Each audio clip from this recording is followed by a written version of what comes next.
Здравствуйте, друзья! Сегодня мы отправимся в Грузию, в ее северную часть, в район Сванетия, в котором я провожу практически каждое лето, совершая восхождение на одну из легендарных вершин Центрального Кавказа, гору Ужба. Некоторые альпинисты сравнивают ее с Маттерхорном, знаменитой и эталонной вершиной Швейцарии. На мой взгляд, действительно, эти вершины в чем-то похожи. Я был и на Маттерхорне, и могу сказать, что Ужба производит такое же впечатление, когда вы находитесь у ее подножия.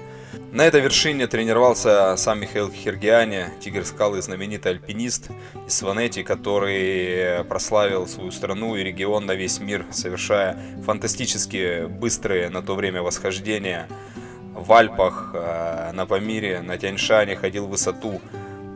Конечно, Сванетия известна не только Ужбой, Ужба это визитная карточка, но вокруг есть очень много интересных гор, и Шхара, и Тетнульди, и много-много других интересных вершин. В летнее время со всего мира приезжают любители трекинга, и не только дикого трекинга в палатках, но вы можете часто останавливаться в гостевых домах по пути следования.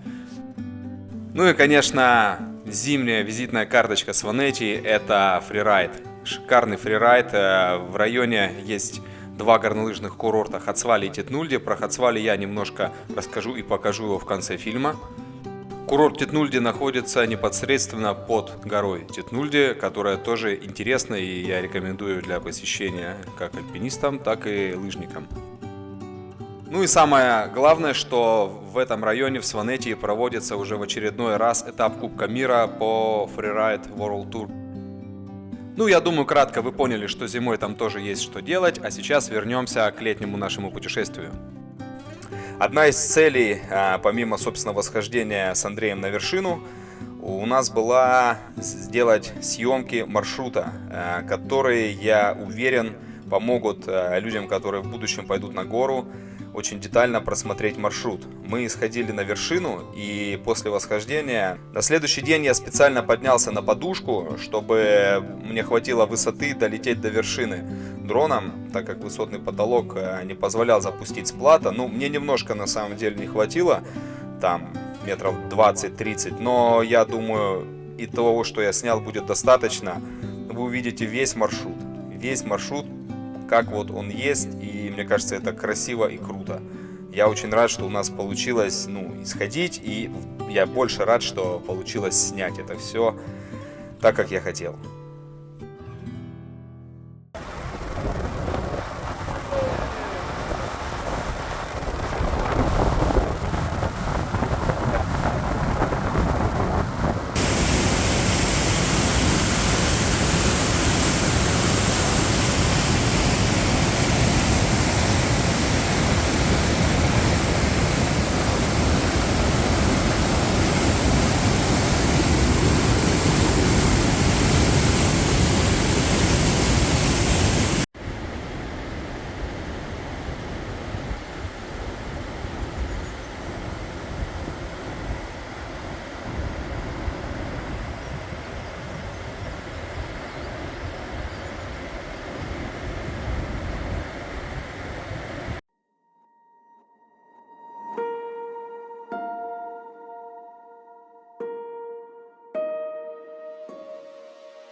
еще раз по поводу пути. Вот с Нунатага обходите верхом ледник и выходите слева от жандарма на вот эту полочку. Полочкой.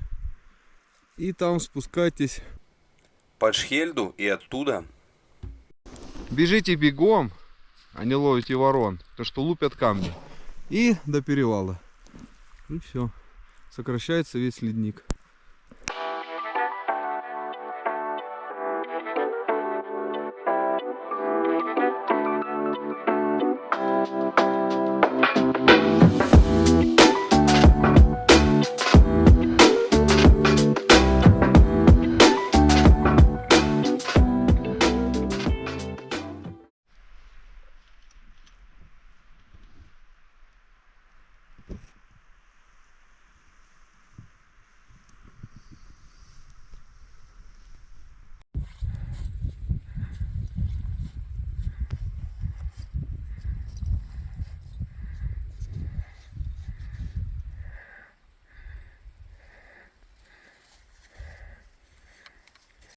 Так, ну вот мы пришли.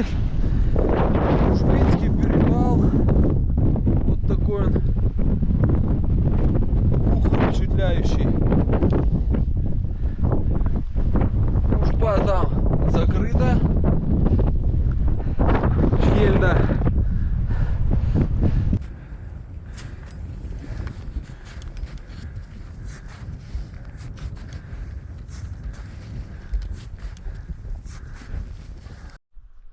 Ну что, друзья, всем привет! Я нахожусь, как вы думаете, где? Посмотрите, что за моей спиной. Кто угадал гору, тот молодец, это Ужба. Я нахожусь на Ужбинском плато, снимаю с руки, извините, штатив тащить было лень, а все палки наши, сейчас мы растянули палатку на них, поэтому не совсем кинематографично, но я думаю, это лучше, чем ничего. Сегодня прекрасная погода, поэтому я решил поделиться с другими этими видами. Просто отвал башки. Вот за моей спиной вы видите, находится стена. Стена, где прошел Михаил Хиргиани свое знаменитое зеркало. Если я не ошибаюсь, его еще никто не повторил. Смотрится мощно, просто круто.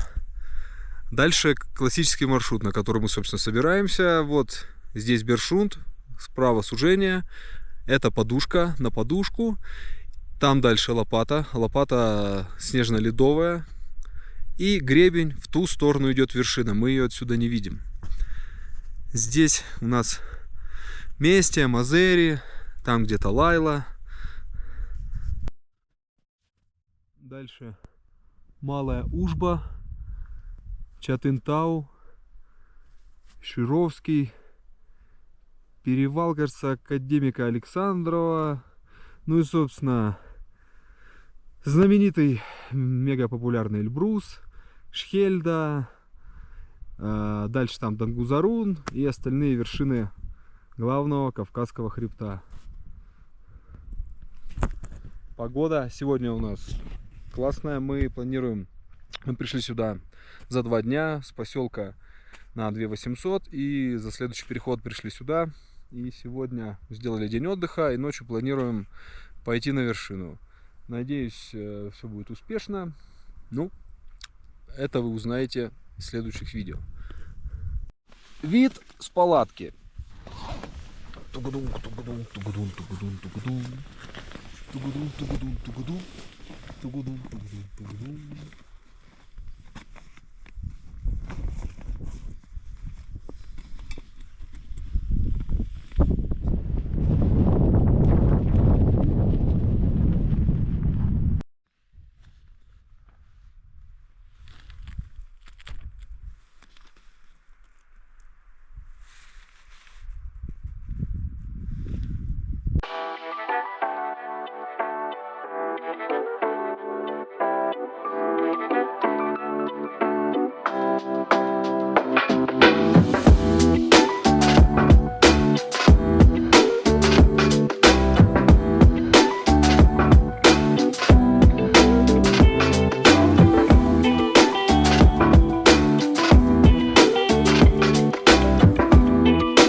ну что, пожалуй, начнем наш репортаж.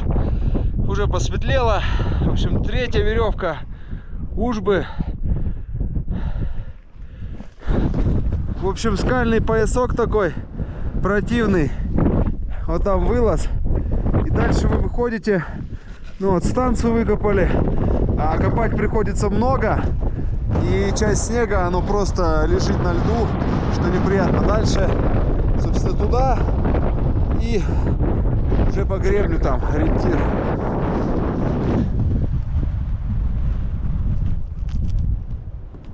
Так, ну вот мы почти вылезли на гребень. Чуть-чуть веревочки не хватило, вон он. А это у нас, ну, мы меньше немножко лезли, чем полную веревку полтинник. Поэтому это у нас коротенькие такие штуки. Вот. Вот это вылаз на гребень.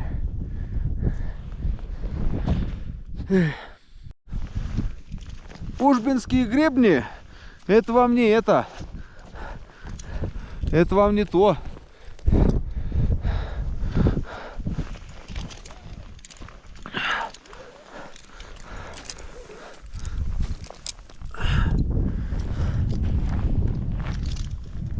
А теперь мы пролетим с вами полностью над всем маршрутом северной вершины.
Пролез оттуда.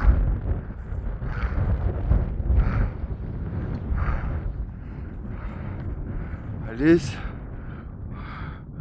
вон туда.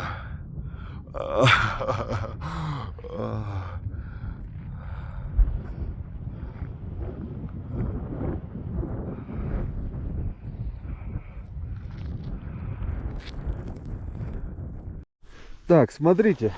Тут есть один кусочек.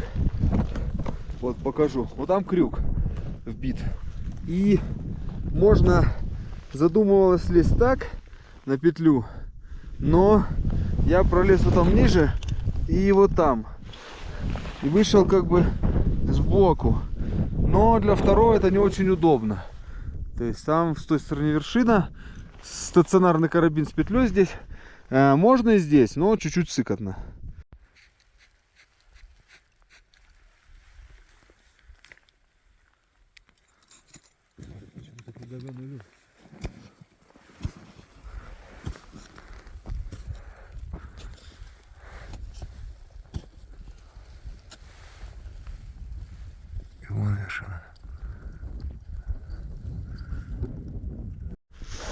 Короче, мы упахались в хламину с этой чертовой тропешкой.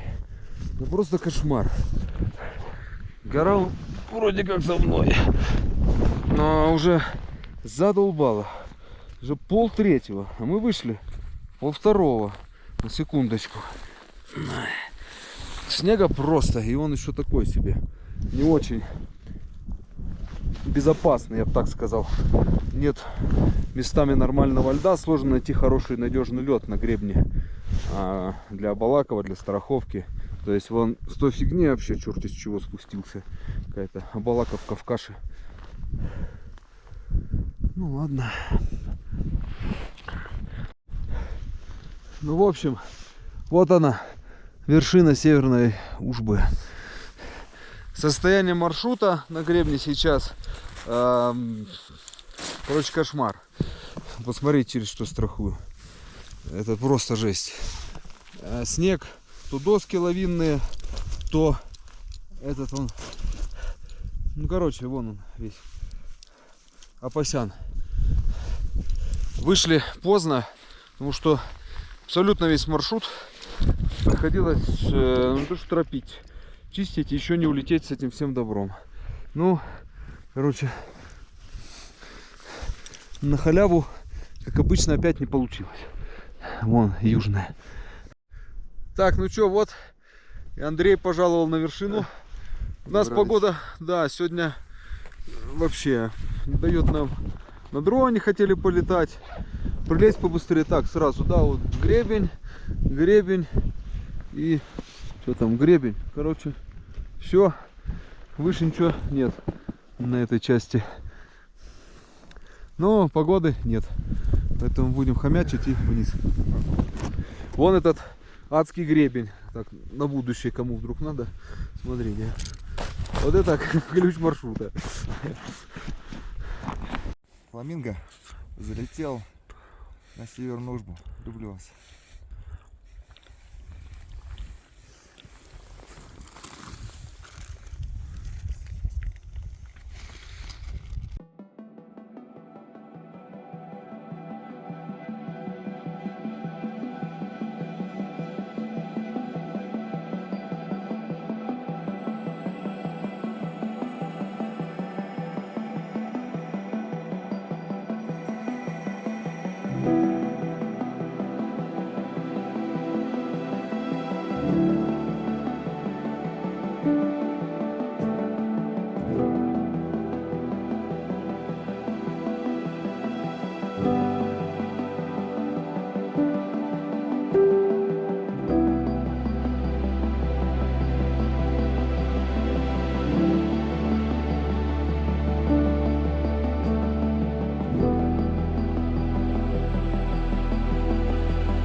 Спускаемся.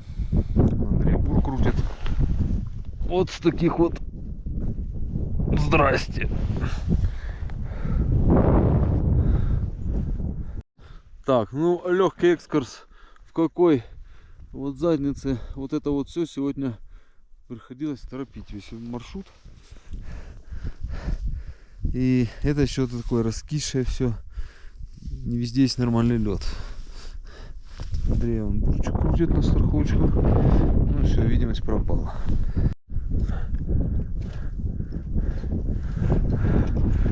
Короче, китайский поход.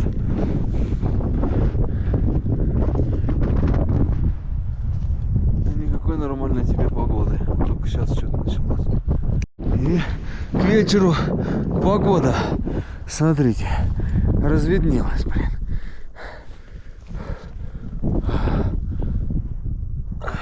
Правильно, молодец. Так. Тын. Показалось, он красавица наконец-то. Весь день морозилась от нас.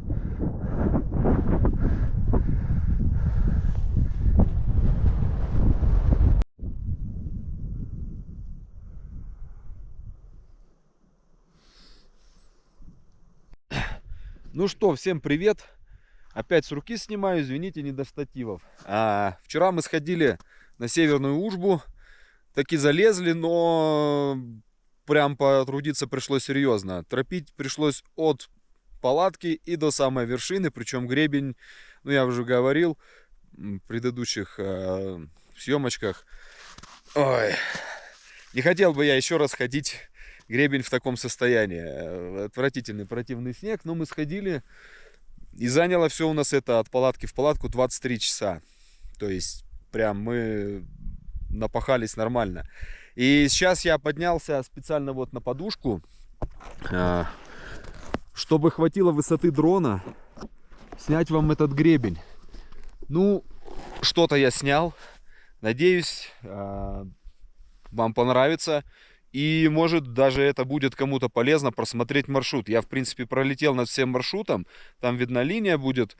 И гребень, линия видна. Это будет, я думаю, полезно как и в обозревательных, просветительских таких, да, целях, так и с точки зрения изучения маршрута. Я думаю, это должно помочь будущим восходителям нормально посмотреть, насколько он длинный. То, что вы пролезли лопату, это вообще, это только половина дела. Вот. Ну, сегодня мы отсыпаемся. И завтра вместе любуемся тут видами гор, на которые когда-то ходил. А потом вниз завтра пить вино. Наконец-то вкусное грузинское вино. Сакартвелос Гаумарджос. Сванети Гаумарджос. Ну а вот он мой друган. Бжик Драконович или Хвостатый.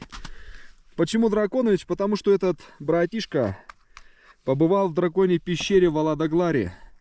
И мы его залезли туда и спасли. Теперь он официально маленький дракончик. Да, братан? Спасибо тебе за красивые съемки. И еще небольшой экскурс. Вот это я на подушке нахожусь. Выход оттуда. Там плата, где у нас стоит лагерь. Здесь тоже возможно стоит лагерь. Высота 4230 примерно. Но как бы удобнее, что вы отсюда на 100 метров вертикали ближе шагаете. Но как бы там вы можете дрыхнуть расслабленно. На связь ходить сюда, она, кстати, с мести вот сюда, может, тоже добивает. Но на плата 100% с той стороны добивает. Но, как видите, тут здоровые такие трещины, да. Ну, точнее, это целый берг, не буду дальше идти. Гребень такой остренький. Здесь склон, собственно, вниз сброс, да. То есть оно не супер безопасное для постоянного бивака. Поэтому, ну, как бы оно возможно для стоянки. Но, мне кажется, просто выйти немножечко раньше, и с плата вы сюда спокойно доходите. Ну, просто так обзор. Кому интересно, как это выглядит, там опять туча. Опять дама застеснялась, закрылась. Я покажу внизу еще берг. Мы его обходили, если вы смотрите снизу вверх, по левой части. То есть зеркально к вам, да. Ну, я покажу сейчас с краю. Так удобнее, и там мостик хороший. С 2018 года 13 поездок и 8 успешных восхождений на эту гору. И каждый раз вместе с напарниками мы видим это вблизи. А теперь радуюсь, что могу показать это в масштабе. Это то, что мы видим на всех горах. Это то, что нас вдохновляет. И то, что заставляет вновь и вновь возвращаться в горы, окунуться в мир дикой природы. Для того, чтобы увидеть масштаб и силу гор и насколько человек маленький по сравнению с ними, восхититься силой природы и постараться внести в свою жизнь частичку этой красоты. Ходите в горы, будьте счастливы.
Ой, ладно, на гребне снимать не стал, не до того было. Да и маме такой показывать нельзя.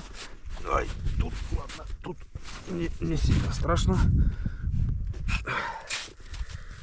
А на гребне вообще жесть была. Жесть лютая.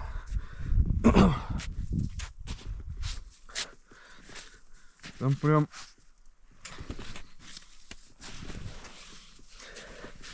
Я думал, что со страху это... Ну, матерился я и так, конечно. Ну вот, то есть гребушек, да, просто самое узкое место нашли, прорубили. И все. Здесь, кстати, трещинка, как бы, но она затрушена сейчас, много снега. Ну и вниз я предпочитаю не выпендриваться, а лицом к склону. По какому-то сложному снегу или склон еще крутой. Чик. Чик. Ну на гребне это был вчера эпик. У меня была идея снять, но я подумал, что это будет отвлекать. И так, внимание, уже когда ты уставший, чуть не то, да, не свежий. Ну и чтобы не пугать общественность, решил ничего там не снимать. Чик, чик, чик, чик, чик. Так, ну вот он берг. В общем, вот он такой длинный, да. Я в левой части вот нашел сужение. Вон палатка. Андрей там тусуется. Сейчас мы его перелезем. Так, ну он вроде так ничего был. Я его там ковырял.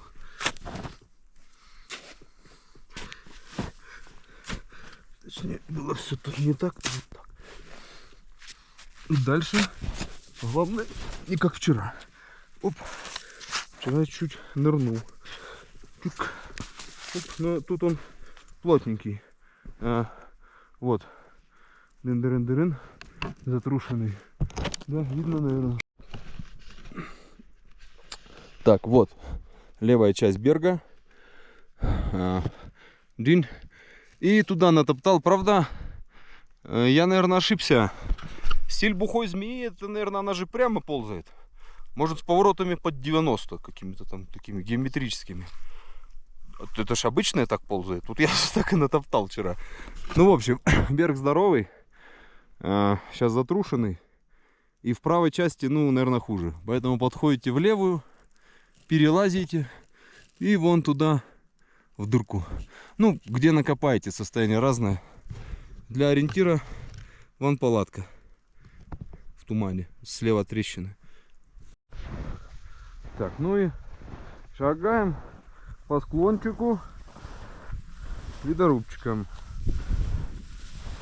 Его летящая далеко жопа, это не весело. Ну, поэтому...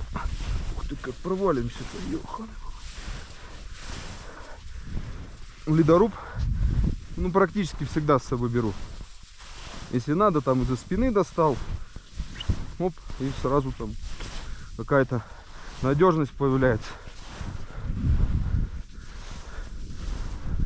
Да, что не сделаешь ради хороших съемок. Ой. Так, ну вот. В общем, берег. Вон, где сопля вот эта поползла. В левой части. Вот вы стоите и вот сюда. Путюнь. Переходите и вверх.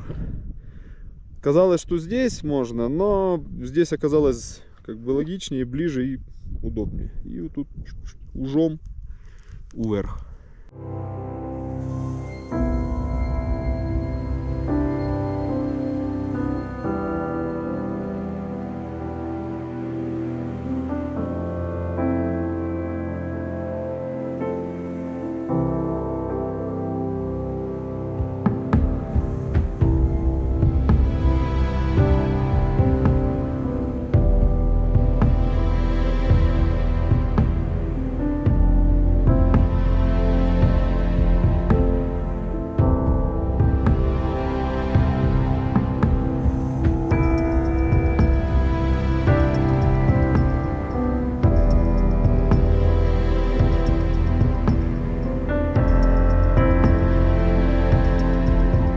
А теперь посмотрим, что получилось снять.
Видео как нельзя делать.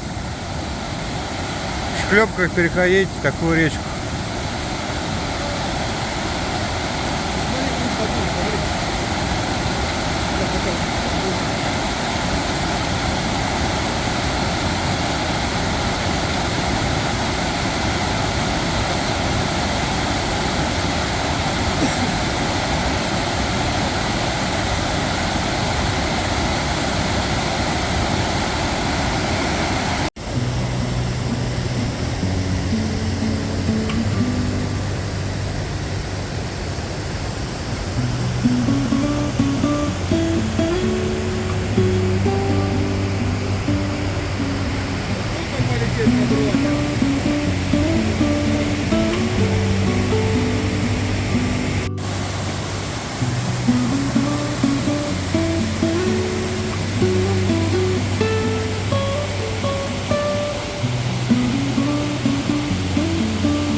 Так, этнографический музей.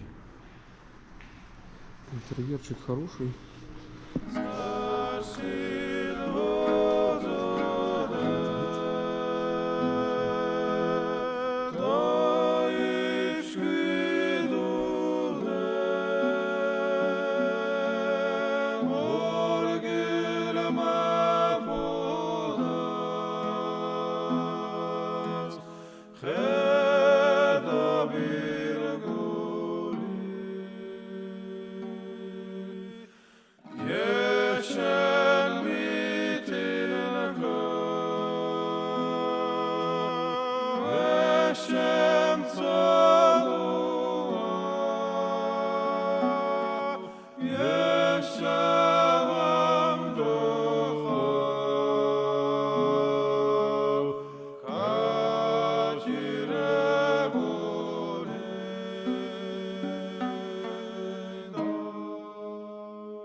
Вообще, он назад сейчас поглядывай. Так, ну что, друзья, это новая канатка вместе, вторая очередь, на горнолыжном курорте Хацвали. Здесь я катался в 2018 году, начинал учиться на лыжах, и вот посмотрите, как преобразилось. Я помню тут еще старые подъемнички, которым вы примерзали на свежем воздушке, а теперь новая канатка. Сейчас мы вот с Андреем поехали просто подняться на туристический такой обзорный экскурс. 25 лари стоит подъем и спуск до верхней станции вниз. Насчет зимы, ну не знаю, надо смотреть. Там скипасы в принципе недорогие. Короче, рекомендую, потому что вот там в тучах ужба. Так, ну что, вот мы вышли с канаточки. Здесь я не был с 2018 года, наверное. Или, ну, зима 19-го, да, там. В общем, пару лет я тут катался. Вот здесь начало трасс. Так, посмотрите, какие прекрасные рододендроны. Да, я дожил до того, что я фотографирую, снимаю цветы. Я не был в Непале, конечно, где там говорят они красивые, но вот кавказские такие, Грузия офигенские. Из них можно заваривать чай. Это я увидел в Архизе. То есть дополнительно к чаю 1-2 листочка на термос. Он очень тонизирующий, поэтому осторожно. У кого там с сердцем какие-то проблемы, с давлением, ну там аккуратненько. То есть это прям тонизирующая штука такая классная. Не злоупотреблять. О, теперь я понимаю, что такое альпийские луга.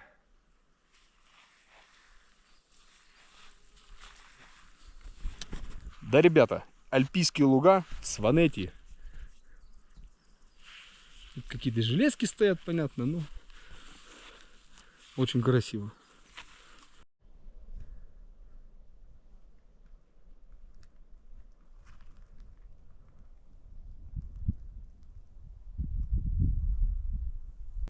Ну, а теперь давайте немного подлетаем над курортом Хацвали и этой частью горы, где находится курорт. У него сейчас пошло обновление, поставили вторую канатную дорогу, новую гондольного типа, потому что когда я начинал там тренироваться, там еще были креселки, к которым, ну, периодически в холодную погоду мы так знатно примерзали. Канатная дорога курорта доходит до горы Зурульди, немножко выше 2300 метров. Трасс там немного основных, но большой выбор катания по лесу. Достаточно узкому, достаточно крутые участки. Если вы хотите поучиться кататься по плотненькому лесочку, есть свои просеки. Кто знает тропы, тот может показать очень интересные линии, и там прям можно хорошо потренироваться. Мы всегда пользовались таким режимом выбора. Если с утра встаем и, например, туча висит низко наверху курорта Хацвали, тогда мы уезжали на Тетнульди, так как с этой высоты курорт Тетнульди только начинает свои трассы, и можно подняться выше облаков и катать уже более раскатистые склоны. Вместе есть горнолыжная школа, и дети тренируются именно на курорте Хацвали, ставят спортивные трассы и готовятся к международным соревнованиям, что очень здорово для местной молодежи и популяризации горнолыжного спорта, особенно с детства.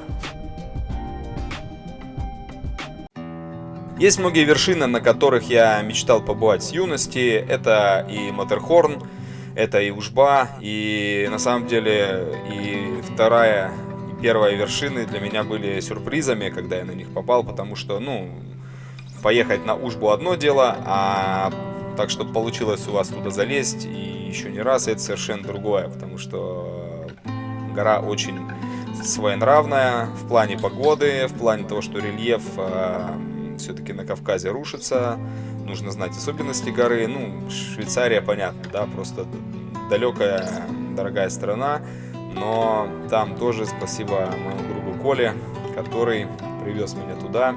Кто вдруг не видел фильм про поездку на Матерхорн, ссылочка будет вверху, посмотрите, будет интересно.